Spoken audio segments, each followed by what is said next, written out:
Hello guys, কেমন আছো? আশা করি সবাই ভালো আছো। তো আবার আজকে তোমাদের জন্য একটা লং ব্লগ নিয়ে চলে এলাম। তো ঘুম থেকে উঠেই বিরাজটা নিয়ে নিলাম। বিরাজটা নিয়ে আমি কলতলার দিকে চলে যাচ্ছিলাম। কলতলায় গিয়ে এবার একটু কলগেট নিয়ে নিলাম। কলগেটটা নিয়ে এবার বিরাজে একটু কলগেট লাগিয়ে জল দিয়ে একটু বিরাজটাকে ভিজিয়ে নিলাম। তো বিরাজটা ভিজিয়ে এবার বিরাজ করতে লাগলাম। তো আমার বিরাজ করা হয়ে গেল, দিয়ে বিরাজটাকে ধুয়ে নিলাম। ব্রাশটা ধোয়া হয়ে গেল, আমার কুচি করে নিলাম মুখটা একটু ভালো করে। তো এরপর আমি মুখে একটু জল দিয়ে মুখটাকে ভালোভাবে পরিষ্কার করে নিলাম। তো আমার মুখটা ভালো করে পরিষ্কার করছিলাম। তো আমার মুখটা পরিষ্কার করা হয়ে গেল, তারপর হাতটাকে ধুয়ে নিলাম, দিয়ে আয়না একটু চুলগুলো ভালো করে করে নিলাম।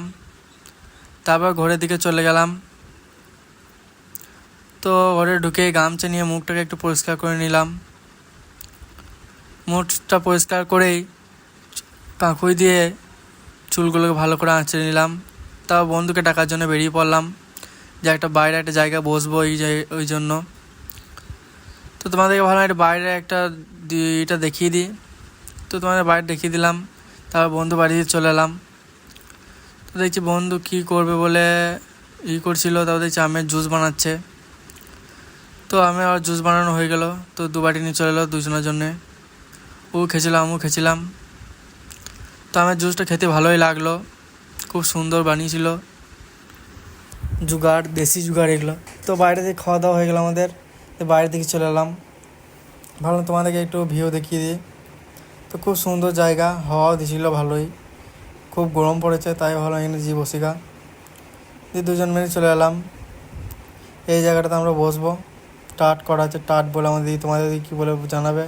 তো আমরা এখানে বসেছিলাম, দেখতেই পেয়েছো, হাওয়াও দিয়েছিলো খুব। তারপরে বাড়ি থেকে ডাক ছিল যে পাইপ আনতে যেতে হবে। তা আমি আর বন্ধু মিলে বাড়ি চলে গেলাম। বন্ধু আর বাড়ি চলে গেলাম, আমি আমার বাড়ি চলে গেলাম। তারপর বাড়ি গিয়ে আমার নিনজা কাওয়াসাকি তোকে ঢাকাটা খুলে নিলাম। তো নিনজা কাওয়াসাকি ঢাকাটা খুলেই নিনজা কাওয়াসাকি নিয়ে আবার বেরোবো আমি। ঢাকাটা খুলে সাইডে রাখলাম। ঢাকাটার দামই 10 কোটি টাকা। তো নিনজা কাওয়াসাকি নিয়ে বেরিয়ে পড়লাম। তো তোমাদেরকে ভালো একটু ভিউটা দেখিয়ে দিই বাইরের। এটা আমাদের গ্রাম, দেখতেই পাচ্ছ। তো চলে এলাম। আমাদের আড়ত আছে পাইপটা রাখা, তো পাইপটা নিতে চললাম আমি। তোমাদের ভালো একটা দেখিয়ে দিই। তো সামনে একটা ইউটিউবার বাড়ি আছে, পিকে প্রোডাকশন, চিনো আশা করি সবাই। তো আর বাড়িটা তোমাদের দেখিয়ে দেবো। এইটা হচ্ছে আর বাড়ি, এইটা বাড়িটা খুব সুন্দর বানিয়েছে। তোমাদের মাঠের ভিউটা একটু দেখিয়ে দিলাম।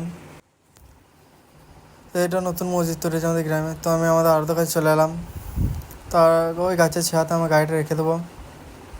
তো আমি গাছের ছায়ার কাছে চলে গেলাম গাড়ি নিয়ে। গাড়িটা রেখে দিয়ে চলে গেলাম আমাদের আড়তের কাছে।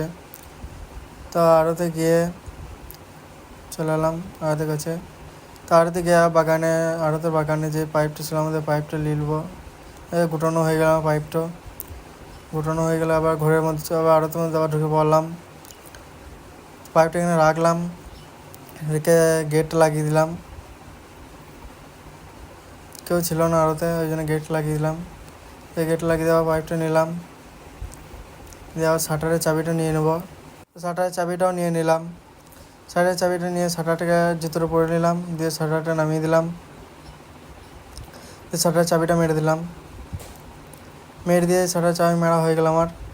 মেরে যাওয়া বাড়ির দিকে রওনা দিলাম। গাড়ি কাছে চলে এলাম কাওয়াসাকি।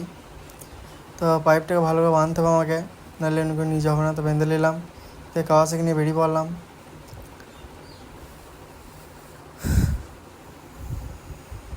তো আমি আবার বাড়ি চলে এলাম। বাড়ি এসে এবার এটাকে দেখতে পেয়েছ, ওইটাকে খুলতে হবে আবার। আমি খুলতে লাগলাম,